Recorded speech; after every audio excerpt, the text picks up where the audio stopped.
Hello everyone, welcome to ज्ञानम अमृतसर। ज्ञानम अमृतसर आपके लिए लेके आए हैं series of lectures for SSC CGL examination 2025, जिसमें हम सभी शिफ्ट्स ऑफ एसएससी सीजीएल 2024 को डिस्कस करेंगे। कॉरस्पॉन्डिंग क्वेश्चन आंसर्स को भी डिस्कस करेंगे, जिसके थ्रू हमें पता लग सके सिमिलर पैटर्न के ऊपर इस एग्जाम में कैसे क्वेश्चंस एक्सपेक्ट किए जा सकते हैं। साथ ही साथ काफ़ी स्टूडेंट्स हमारे पास क्वेरीज लेके आ रहे हैं कि सीजीएल 2025 लिटिल पोस्टपोन्ड है, अब हमें क्या करना चाहिए, क्या स्ट्रैटेजी होनी चाहिए।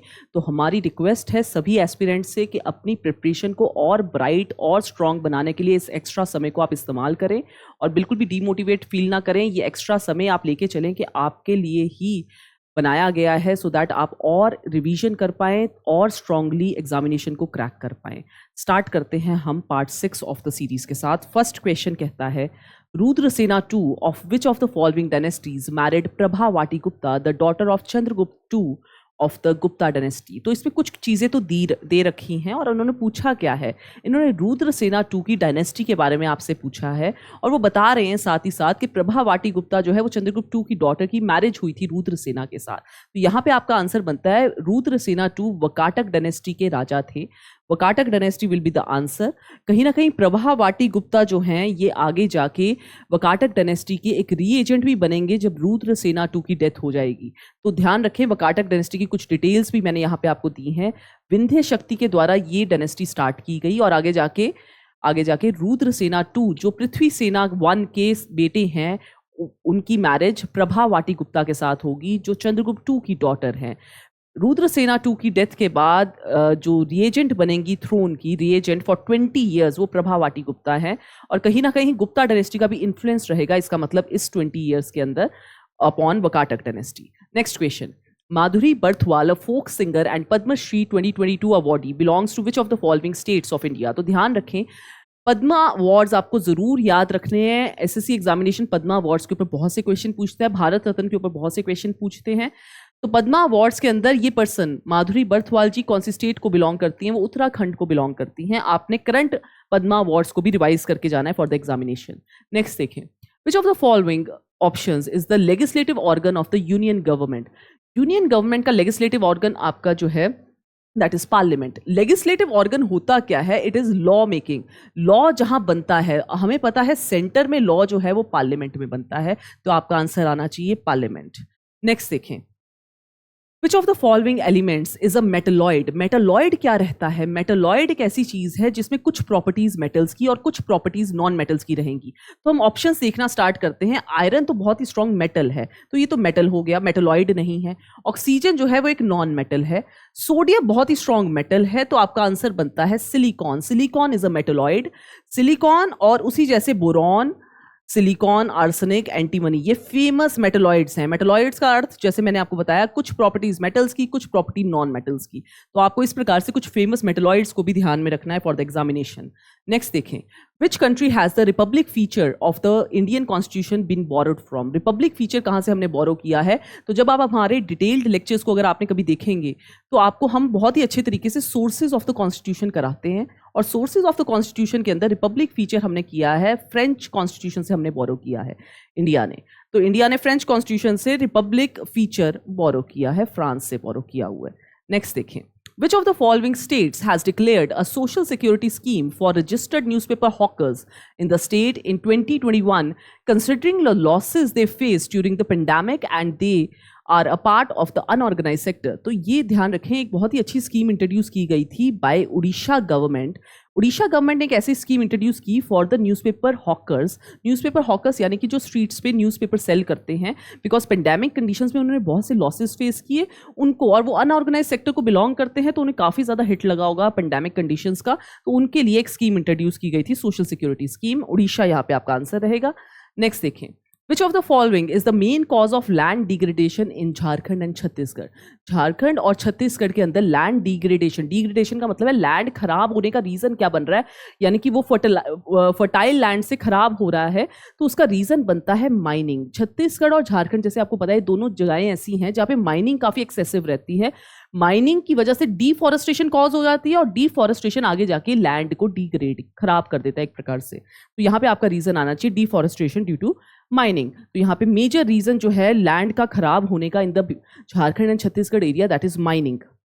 नेक्स्ट देखें, the accelerated female literacy programme was initiated in districts where the female literacy rate based on 2001 census was. अब ध्यान रखें ये क्वेश्चन क्या है, वो कह रहे हैं एक्सेलरेटेड फीमेल लिटरेसी प्रोग्राम। सिर्फ अगर आप इतना ही देखें अच्छे से, एक्सेलरेटेड का मतलब होता है जो तेज हो, फीमेल लिटरेसी प्रोग्राम इसका मतलब फीमेल को लिटरेट बनाने का एक प्रोग्राम, एक्सेलरेटेड यानी कि फास्ट तरीके से जल्दी हम फीमेल को लिटरेट बना पाए। तो ये वहां उन जगहों पे इंट्रोड्यूस किया गया जहां पे बिलो 30% फीमेल्स लिटरेट थी। उन डिस्ट्रिक्ट में उनको लगा कि जल्दी जो है फीमेल्स को लिटरेट करना चाहिए, तो एक्सेलरेटेड प्रोग्राम उन्होंने इंट्रोड्यूस किया। तो यहाँ पे आंसर आना चाहिए बिलो 30%। नेक्स्ट देखें, as of 2021, which is the world's largest drainage basin with an area of about this kilometer square।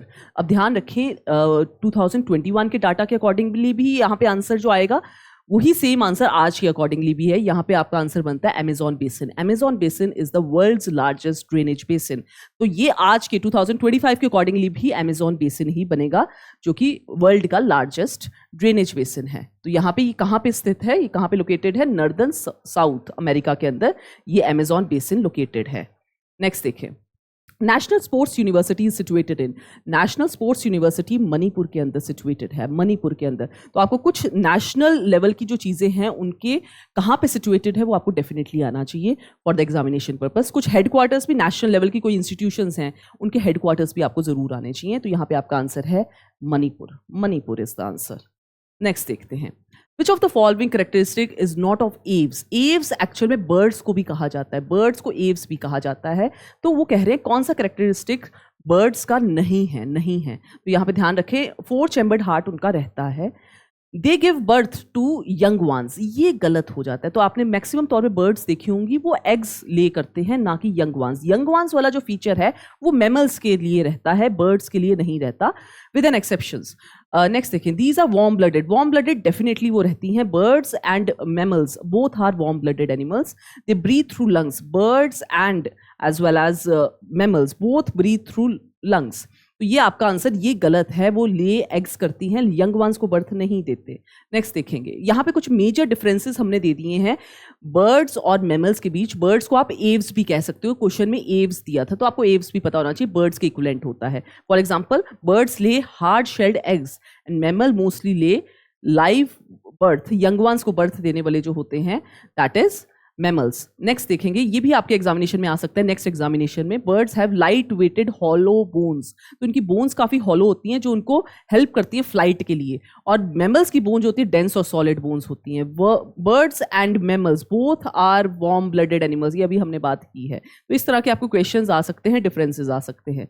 Next देखें, in which of the following states is the development of rail transport less due to the geographical conditions. तो geographical conditions मतलब है कि वो जगह में railways बनाना मुश्किल है। तो अगर आप ध्यान से देखें ऑप्शंस को, वहीं से एलिमिनेशन हो जाएगी। हरियाणा तो प्लेन्स हैं तो वहाँ पे तो ऐसी कोई प्रॉब्लम है नहीं कि जोग्राफिकल रीजंस की वजह से वहाँ पे रेलवे डेवलप ना हो।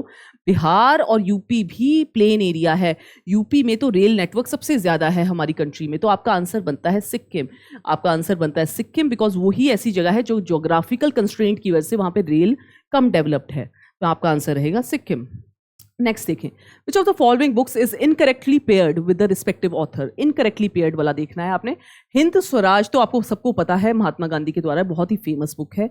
गीतांजलि बाय रविंद्रनाथ टैगोर, ये भी बहुत ही फेमस बुक है। 1913 में इसी किताब की वजह से उनको नोबेल प्राइज इन लिटरेचर मिला था।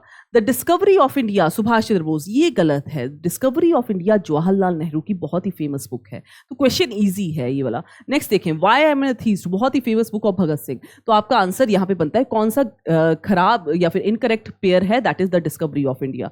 बहुत ही ईजी क्वेश्चन है, ये बुक्स बहुत ही फेमस हैं। अगर आपने हमारे डिटेल्ड लेक्चर्स देखे हो ऑफ मॉडर्न हिस्ट्री तो आपको पता लग जाएगा, ये बहुत ही ईजी क्वेश्चन है। नेक्स्ट देखेंगे, who among the following was a poet who won Nobel prize for literature in 1913। Similar kind of question है, ईजी क्वेश्चन। यहाँ पे आपका आंसर आना चाहिए रविंद्रनाथ टैगोर। गीतांजलि किताब के लिए इनको, रविंद्रनाथ टैगोर जी को 1913 में पहला नोबेल प्राइज मिला फॉर लिटरेचर। और इसी प्रकार से हमें ये भी पता होना चाहिए कि हमें बाकी सब्जेक्ट्स में नोबेल प्राइज कब मिले और किन को मिला वो नोबेल प्राइज। जैसे रविंद्रनाथ टैगोर जी को हमारा पहला नोबेल प्राइज दैट इज 1913 में मिला फॉर गीतांजलि। सीवी रमन जी को रमन इफेक्ट के लिए मिला 1930 में। मेडिसिन के लिए हरगोबिंद खुराना जी को मिला 1968 में। पीस प्राइज जो नोबेल प्राइज हमें पहला मिला मदर टेरेसा जी को मिला 1979 में। इकोनॉमिक्स का नोबेल प्राइज पहला हमें मिला अमर्त्य सेन जी को 1998 में। एंड केमिस्ट्री का इंडिविजुअल हमें नहीं मिला कभी, लेकिन हाँ उनको वेंकट रमन जी को मिला है विद कॉम्बिनेशन, उनको शेयर करा है उन्होंने अपना prize with other persons also. तो ये हमारे सारे नोबेल प्राइजेस हैं जो इंडियंस को मिले हैं, पहले पहले जो मिले हैं उसके बारे में क्वेश्चन आ सकता है। नेक्स्ट देखें, in which year was the national institute of Kathak dance establish. तो इस तरह से आपको ये भी याद रखनी है कि नेशनल इंस्टीट्यूट कुछ बनी है, वो कौन से साल में बनी है और उसके हेडक्वार्टर्स या वो कहाँ पे स्थित है। तो यहाँ पे आपका आंसर बनता है 1964 में। कथक बहुत ही आपको पता है जैसे कि हमारा क्लासिकल डांस है कथक, यूपी को बिलोंग करता है, ये भी क्वेश्चंस आपके क्लासिकल डांसेस के रहते हैं। तो नेशनल इंस्टीट्यूट ऑफ कथक जो है एस्टैब्लिश हुआ था 1964 में और ये एस्टैब्लिश हुआ है न्यू दिल्ली के अंदर। तो ये दोनों चीज़ें आपको एग्जामिनेशन में आ सकती हैं। नेक्स्ट देखें, as for the year 2021 which of the following states had the lowest unemployment rate among the persons aged 15 and above. 15 साल एंड अबव में लोएस्ट अनएम्प्लॉयमेंट, अनएम्प्लॉयमेंट एक बैड क्वालिटी है कि वहां पे लोगों को जॉब्स नहीं मिल रही, उसको अनएम्प्लॉयमेंट कहा जाता है। तो मिनिमम कहाँ पे, लोएस्ट कहाँ पे, गुजरात में है। तो गुजरात जैसे आप जानते हैं गुजरात काफ़ी फ्लरिश जगह है, money wise economic wise Gujarat काफ़ी फ्लरिश्ड है। तो इकोनॉमिक जो प्रॉब्लम है वहाँ पे थोड़ी सी कम है, लोएस्ट अनएम्प्लॉयमेंट रेट है वहाँ पे उन लोगों के लिए जो 15 से एंड अबव के लिए है। और 15 से नीचे तो वैसे ही आप जानते हैं 14 ईयर्स तक तो हमारी एजुकेशन ही ज़्यादा इंपॉर्टेंट है, अर्निंग जो है उसके बाद ही थोड़ा ज़्यादा ध्यान दिया जाएगा। नेक्स्ट देखिए, when was the Indian hockey federation establish. ध्यान रखें इंडियन हॉकी फेडरेशन, जिस तरह से अभी हमने पिछला किया कथक वाला, यहाँ पे आपको इंडियन हॉकी फेडरेशन कब हुआ है, ये हुआ है 1925 में एंड ग्वालियर में। ध्यान रखें इस बात का, कुछ आपकी इंपॉर्टेंट ऑर्गेनाइजेशंस हैं, कब एस्टैब्लिश हुई, कहाँ पे एस्टैब्लिश हुई, इंपॉर्टेंट है। नेक्स्ट देखें, which cell organelle is defined as the small round organelle that undergoes oxidation reaction to produce hydrogen peroxide। ये हाइड्रोजन peroxide बहुत ही स्ट्रॉन्ग वैसे एंटीसेप्टिक टाइप होता है, अगर किसी को चोट लगे तो ब्लू कलर का एक लिक्विड हाइड्रोजन peroxide माना जाता है, काफ़ी एंटीसेप्टिक प्रॉपर्टीज रहती हैं इसके अंदर। लेकिन हाँ हमारे सेल्स के अंदर एक ऑर्गेनाली इसको बनाती है और वो कौन सी है, पेरोक्सीजोम्स हैं। पेरोक्सीजोम्स हाइड्रोजन peroxide बनाती है। ठीक है जी, हाइड्रोजन peroxide पेरोक्सीजोम्स की कुछ ये डिटेल्स हैं। 50 डिफरेंट एंजाइम्स क्रिएट कर सकते हैं पेरोक्सीजोम्स।